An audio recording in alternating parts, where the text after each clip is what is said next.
Oh,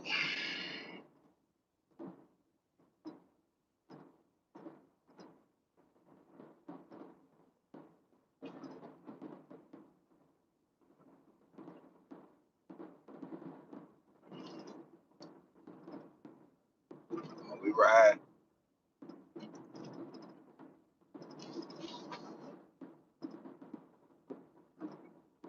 Shit. Oh, D Rich, boy, say you got your truck yesterday. That what's up, man. Fabioso. What's up, brother? Give some people a chance to get in here. Can you hear me pretty well? Sound coming through? What's happening?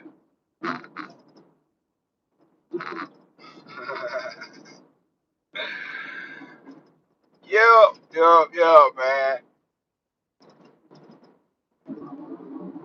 So I see where I'm coming in at on this interstate. I'm going over here to the newly acquired rental parking space because we have had a slight issue with parking, and it's only going to get worse because we're going to be adding trucks and trucks and trucks.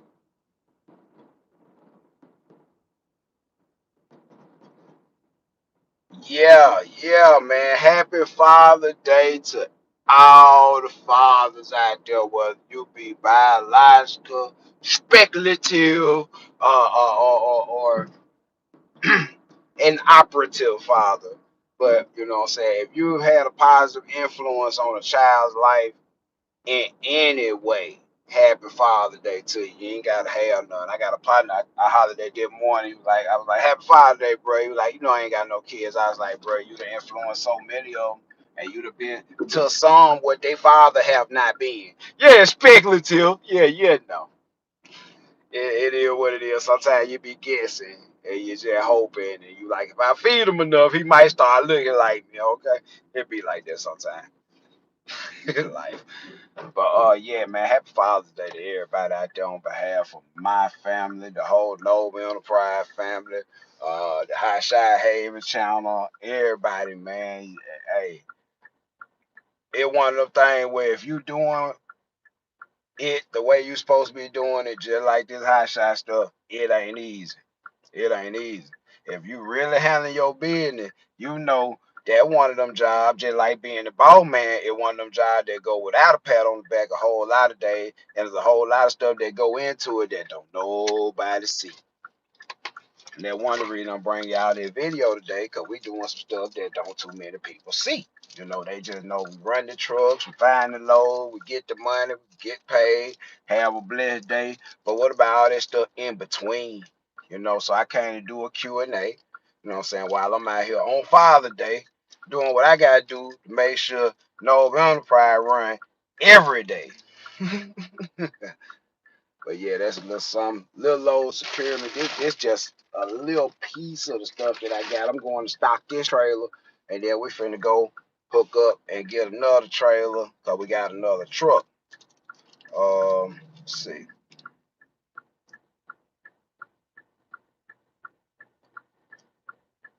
Yeah, hey, what's up, Hill Hard? You ain't been there yet, man. We finna do some Q&A, man. So if it's anything that y'all might perhaps be, you know what I'm saying, wondering about when it comes to the high shot game, non-CDL, CDL, trucking game, you know what I'm saying, feel free to drop your questions. Papioso. We started off with the most, I think the most asked question that's going on right now, especially in this market, is high shot or semi. And basically, I would have to say the long and short, well, the short answer to that would be semi. But the long answer to that, the real answer to that is really what you're trying to accomplish, what you're trying to do, what niche you're trying to fill, because it's money to be made both ways. And to be honest with you, the profit percentage when you run it correctly is about the same. The profit percentage, not the actual dollars, but the percentage wise is pretty much the same. If you running it correctly, you know how to charge. Shout out Hot Shot Benny. I ain't get a chance to watch the last couple videos he put, but I seen it pop up in my news feed on YouTube. Where that boy been having them good old 95, 85, good weeks, man. You know what I'm saying? And that comes from hard work, knowing how to charge, knowing what your equipment and your time is worth. You know, so that's the stuff that I stress here, man. So, shout out to him and his daddy for keeping it going because, like I say, this ain't about me. This ain't about Benny. This ain't about none of that. It's about the market. Because when everybody get together and realize that you worth more than you think, the price will stay where it is. The price only fluctuates when people start to accept less. If they offer less and nobody take it, the freight sit, they know they can't do that. So get what? I appreciate you, bro, because you help keeping it like it's supposed to be. And that's why I'm here to help keep it like it's supposed to be. Y'all don't throw me out my square tested out here taking $1.50 to run cross country with a full trailer load. Y'all don't throw me out my square. Cause get what? I ain't going. But high shot versus semi, long long answer. Whatever you feel like best suits what you're trying to do. Do you want to be a short hop king? You could do that in the semi. You want to be a long hop king? You could do that in the semi. You want to be a short hop king? You could do it at a high shot. You could do it. Hey, 10 speed and a little red wag. You know how I do with that. You know how I feel about that. So, it's one of them things where when you look at your initial investment, your cost of operation, and everything like that, your credit, your money, your cushion, your situation like that, you can better evaluate which one will be most suited for you.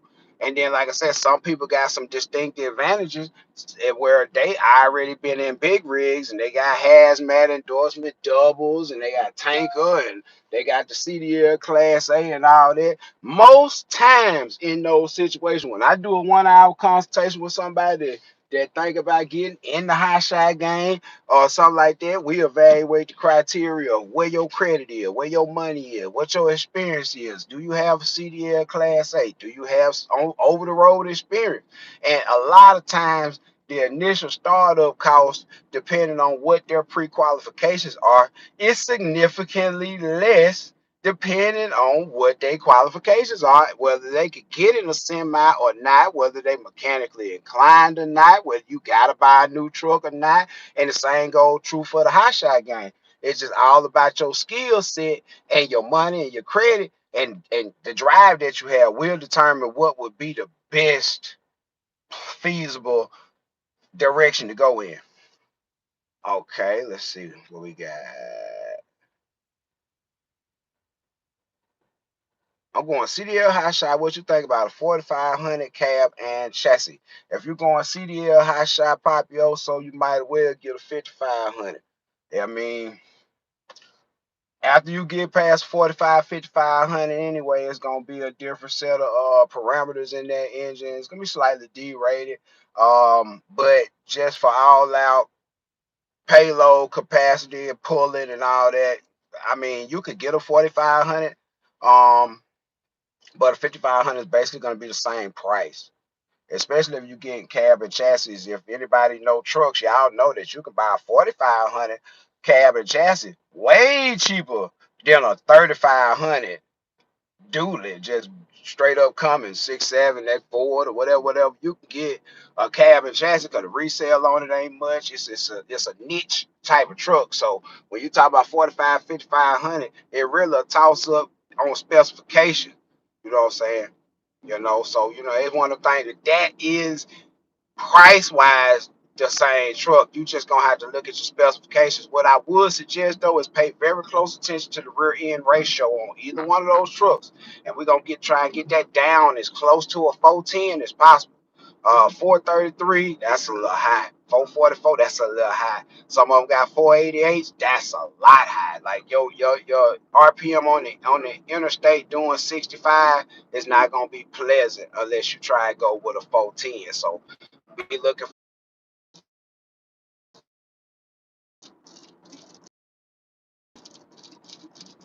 Yeah, I don't know what it is about this little area right there, but I'm about to go get stationed in a minute so we can do a little better.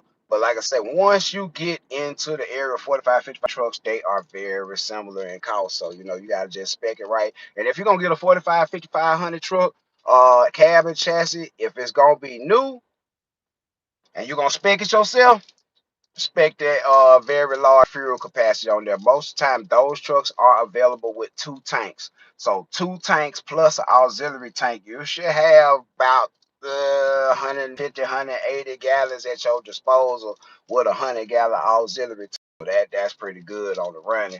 And those trucks are lighter than most, conventional dualies at that price point. But yeah, you're gonna want to most definitely look for the largest option as far as carrying capacity, and that goes for your trailer also.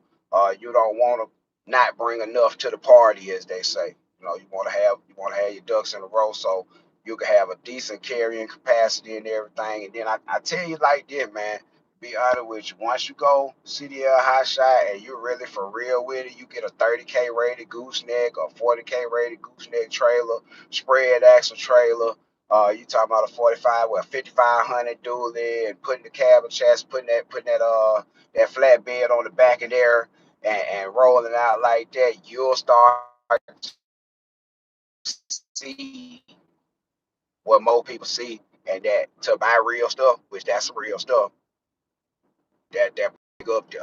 So that's one of the biggest things I can say. Just knowing that tag up there, it's imperative that you get some good guidance, man, and just start out on a sure footing, because that's gonna be a high overhead situation where you really gonna have to get to the money. And it's totally possible you can go out there and really get to the money, especially right now.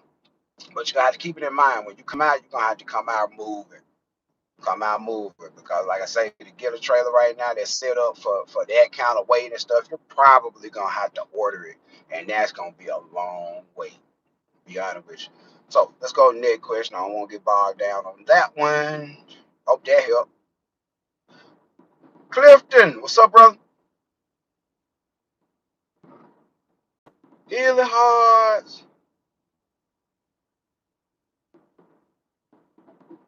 Must come see me. Yeah, hey man, yeah, no doubt, man. I'm gonna say the same thing every day, cause the truth just don't change. That shit don't go nowhere. Looking for a Freightliner 1217, 5 horsepower, pay cash. Will I be able to get loads with no history, or should I try and run for a company first? I say it like this: you could run for a company first, but if your end goal is to have your own numbers and do your own thing and really end up being your own boss, I really would come out at that objective. Now, ain't nothing wrong with starting out with somebody, but in the interest of you building history and stuff like that, you're gonna have to bite some major bullets to come out with no history, no experience, and start up something from scratch. That's what most of us did, and start out with your own authority and build a customer base and really work hard and every day get up and do it, do it, do it. But that's one of those things I say really does pay off later on. I'm gonna let y'all in on something. That Freightliner I drive, that Freightliner been at Freightliner. I got it back. I'm finna go over here where it's at. But I got that truck back the day before yesterday. It been at the shop since the 4th. I went out there to San Antonio while it was at the shop, bought another truck, had my high shot truck stolen. Y'all saw that video. Go check that video out if you ain't see it. But they came and stole my truck in San Antonio while I was buying another truck. So, you know what I'm saying? If you're going to come out like that, I'm telling you, man, be honest with you. If your end goal is to actually be your own boss, I ain't saying you got to start at the top, because coming out with your own authority, most definitely ain't starting out at the top, but it's the most direct route to where you trying to be. So, with that being said, if you trying to build history and stuff, you gotta do this on your own 2 feet, bro. You gotta do this on your own name. You gotta, you know what I'm saying? You gotta do this on your own accord with your own number and everything. Because even after you get through running for that dude and you go apply for your number, and you okay, true enough, you might have some driving experience where you more comfortable with doing it. But get what? Them brokers ain't hooked up with your MC number. They hooked up with that dude MC number. Them brokers know you by name and they know you do work, they might come fool with you when you get your own number because they like how you work and you could get some customer base going like that. But to be honest with you, you can come in and work for somebody like that for a year, make good money, save your money up, and start out and do your whole authority numbers and got your equipment and everything. You still got to start from zero. You just know more than the average person that start from zero, but a lot of that game, you get that right here. A lot of that game that I'm trying to get you. And if you ain't seen the video, go back in my playlist. I did it's a live video from a while ago called "Don't Get Caught Slipping." It's a two video series. One of them don't get caught slipping on leasing on, and the other one don't get caught slipping with leasing on with these percentages and insurance and all that there stuff. To the point where a lot of the game that people get after they done been screwed in the game, I'm getting you right here. That's why I encourage you to just really share the video, like the channel, you subscribe or whatever. If you're new to this and you don't know what's going on right now, we give you some real live trucking game. And guess what? It's some stuff you can put in your bowl and bite it.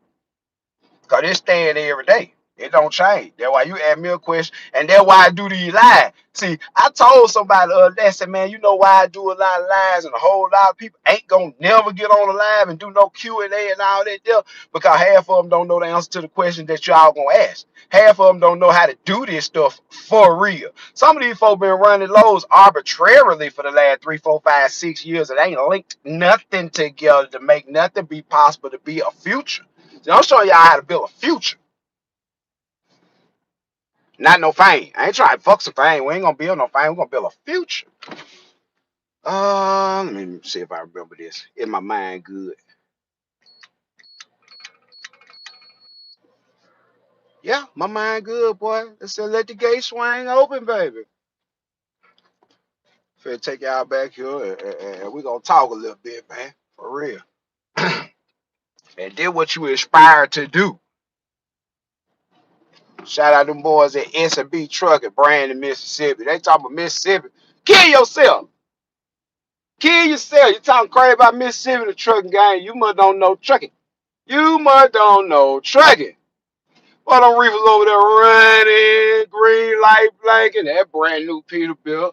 They had another green one out here, lime green, and got plenty of parking for everybody else, and yada, yada, yada. We got acres and acres and acres and acres. That's what you trying to do. Man, do you think this dude right here got a YouTube channel? Do you think he care anything about some fame? I talked to him the other day. I said, man, I look at what's going on out here, man. And well, I ain't gonna put a business out there, but at the same time, he grossing in a month where more people gross in a year in trucking, not in regular work and regular life. You're going to work every day. Now, I grow what somebody grows in a year on a monthly basis, just going to work every day. This dude grows what I grows off of one truck in a year in probably 3 weeks. Because he got 50. Man, folks got 49 sitting out here and one on. Man, folks got 50.